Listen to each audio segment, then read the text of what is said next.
సభ్యులు ఎడమబుజ్జు. ధన్యవాదాలు సార్. మరి బీద వాళ్ళకి మరి వెనుకబడిన నియోజకవర్గం మేము 2-3 సార్లు కొంత అవకాశం ఇవ్వాలి సార్. ఎందుకంటే మా ప్రాంతం పూర్తి స్థాయిలో వెనుకబడింది. ఒకటే నిమిషంలో ఒక 3-4 సమస్యలు చెప్తా. ముఖ్యంగా ఖానాపూర్ దీర్ఘకాలికంగా అక్కడ చాలా రోజుల నుంచి రెవెన్యూ డివిజన్ కావాలని కోరుకుంటారు.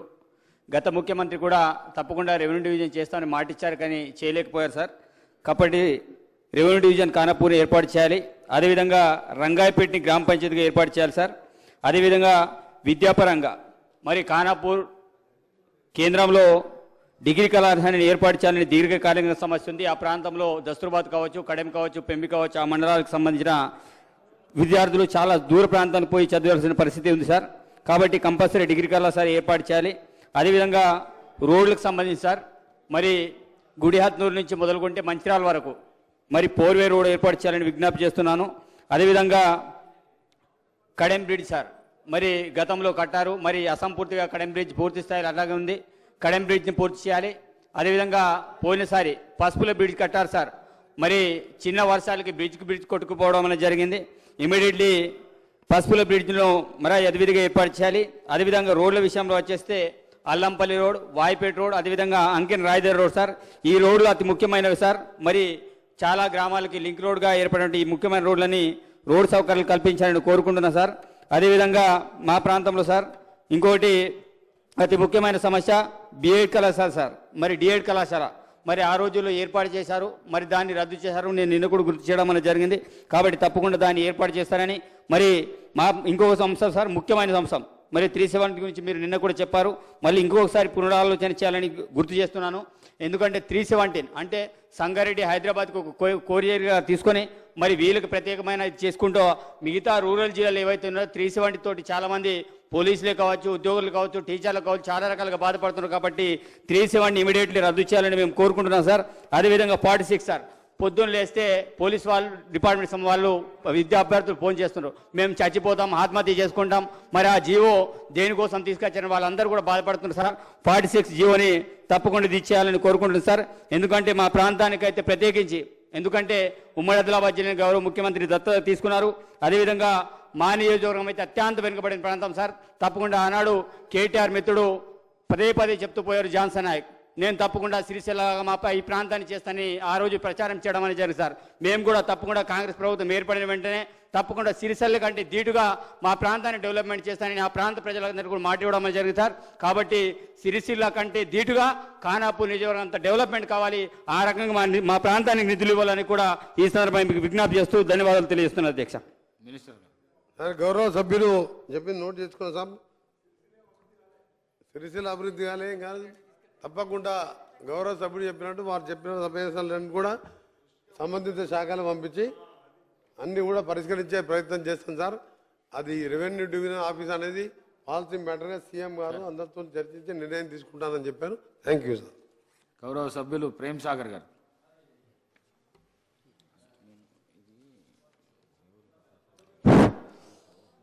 అధ్యక్ష, ఏదైతే మంచిర్యాల నియోజకవర్గానికి సంబంధించి మేము అన్ని రకాల బాధితులమే. ఎల్లంపల్లి ప్రాజెక్టు కట్టి మా హాజీపూర్ మండలం నుంచి 12 గ్రామాలు, లక్ష్మీపేట గ్రామాల నుంచి లక్ష్మీపేట మండలం నుంచి 3 గ్రామాలు, 15 గ్రామాలు ముంపు బారిన పడ్డాయి. వాళ్ళు రైతు కూలీలు అయిపోయారు. మాకు ఒక సుక్క నీళ్ళు రాలేదు. అప్పుడు రాజశేఖర రెడ్డి గారు ఉన్నప్పుడు అడగడం జరిగితే అప్పుడు గూడెం లిఫ్ట్ ఇరిగేషన్ ఇచ్చిండ్రు. దాని ద్వారా కూడా 2 టీఎంసీల కానీ ఇక్కడ ఎప్పుడు రాలేదు. ఇక పైకి పోతే దండపల్లికి పోతే ఏంటంటే మా బాధితులం కడపకు మన కడెం ప్రాజెక్టు టేలెండ్ మాకు సుక్క నీళ్ళు రావు.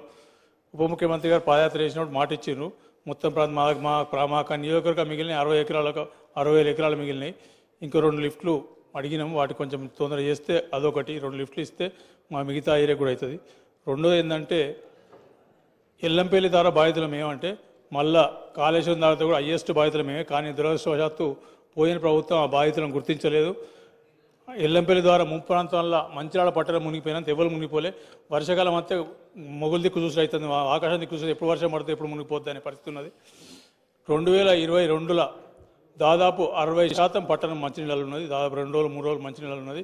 ఒక్క ఇల్లు కూడా నీళ్ళకు లేదు. అసలు వర్షాకాలం వస్తే మన ఈ కాళేశ్వరం ప్రాజెక్ట్ అయితే మేము మునుగుడే కాళేశ్వరం ప్రాజెక్ట్ నీళ్ళు పంపితే మునిగే పరిస్థితి ఉంది కాబట్టి ఖచ్చితంగా దానికి కూడా కరకట్టలకు ఖచ్చితమైన చర్యలు తీసుకొని ఇరిగేషన్ శాఖ వారు శాంక్షన్ చేయాలని, అదేవిధంగా మా ఆర్ఎండ్బి మాత్రులు ఇక్కడనే ఉన్నారు, వారికి కూడా చెప్తున్నాం.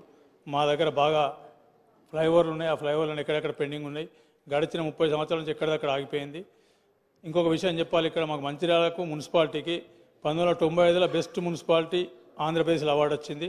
2001 సంవత్సరంలో కూడా అవార్డు వచ్చింది.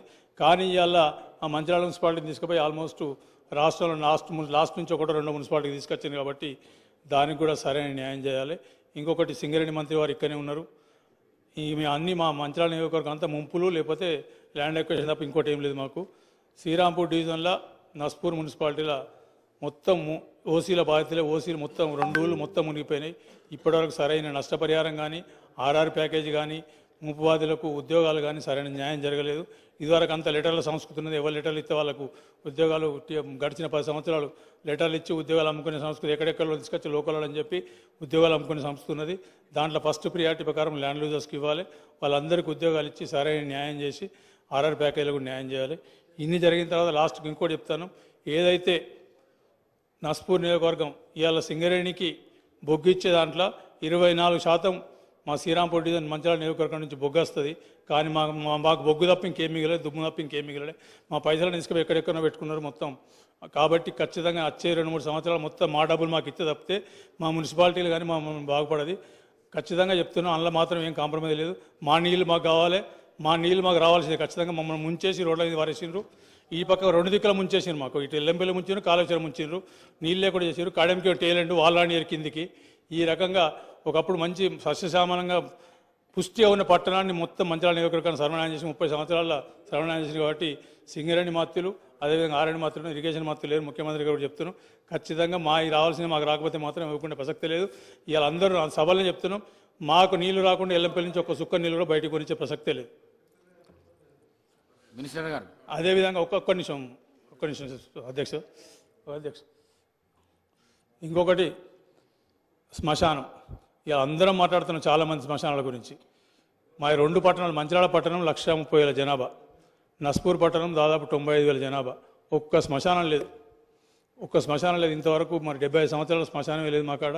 ఆ పరిస్థితి ఉన్నది కాబట్టి ఖచ్చితంగా సింగరేణి మంత్రి గారు ఇక్కడ ఉన్నారు కాబట్టి సింగరేణి డబ్బులతోటి నస్పూర్ పట్టణంలో ఒక 3 శ్మశానాలు గట్టిగా చేసిస్తే కొంచెం బాగుపడతాం. అదేవిధంగా ముఖ్యమంత్రి వారు లేరు కాబట్టి వారికి కూడా చెప్తున్నాం, ఆర్ఎండ్బి మాత్రులు అందరూ చూసుకొని శ్మశానాలు మా మొత్తం 2 లక్షల జనాభాకు శ్మశానం లేదు, ఒక్క శ్మశానం కూడా లేదు.